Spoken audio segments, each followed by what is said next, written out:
Young tiger NTR temper చిత్రంతో తన trend మార్చాడు. టెంపర్ చిత్రం దగ్గర నుంచి different స్టోరీలను ఎంచుకుంటూ దూసుకెళ్తున్నాడు. NTR temper, Nannaku Prematho, Janata garage వంటి వరుసగా వైవిధ్యమైన కథలు ఎంచుకుని సూపర్ హిట్లు అందుకున్నాడు. దీంతో ఎన్టీఆర్ కూడా అదే బాటలో వరుసగా ప్రయోగాలు చేసుకుంటూ ముందుకు వెళ్తున్నాడు. ఈ నేపథ్యంలో ఎన్టీఆర్ జనతా గ్యారేజ్ తర్వాత కాస్త చిన్నపాటి లాంగ్ గ్యాప్ తీసుకుని తన కొత్త చిత్రంకు సిద్ధమవుతున్నాడు. తన సోదరుడు కళ్యాణ్ రామ్ నిర్మాతగా, పవన్, సర్దార్ గబ్బర్ సింగ్ ల దర్శకుడు బాబీ డైరెక్టర్లో ఎన్టీఆర్ ఓ సినిమా నటించనున్నాడు.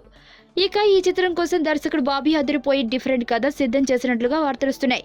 ఇక ఈ చిత్రం కథ లైన్ గురించి కూడా ఇండస్ట్రీలో ఓ లైన్ చక్కర్లు కొడుతుంది. ఈ చిత్రంలో ఎన్టీఆర్ 3 పాత్రల్లో కనిపిస్తారట.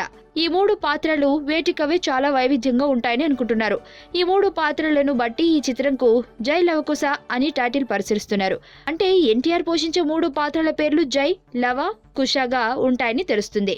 ఈ 3 పాత్రల్లో 2 పాజిటివ్ పాత్రలైతే మరొకటి నెగిటివ్ పాత్రట. అంటే ఈ చిత్రంలో హీరోను, విలన్ 2 తారక్ అన్నమాట. మరి తారక్ విలన్ అంటే వినడానికి ఆసక్తిగా ఉంది. మరి విలన్ గా ఎన్టీఆర్ ఏ రేంజ్ లో ఇరగదీస్తాడో చూడాలి.